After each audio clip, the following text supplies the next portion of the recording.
ฮ้อนๆแบบนี้ยักทำสักขวดเด้เนาะคือสิเย็นดีนี่เลยเป็นแบรนด์ใหม่ของพวกเราเนาะนั่นก็คือโกโก้เอ็นซามาใหม่หวานทั้งอร่อยเด้อพี่น้องลองชิมนำกันเด้อ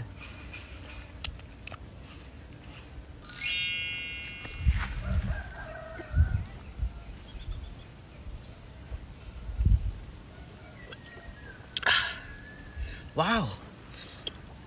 แซ่บไล่เด้อพี่น้องอย่าลืมสั่งซื้อกันเข้ามาเนาะตัวนี้จะเป็นแบรนด์ใหม่ของพวกเราอร่อยแซ่บถึกใจทุกเพศทุกวัยแน่นอนก่อนกินบีเอ็นซาต้องเขย่าก่อน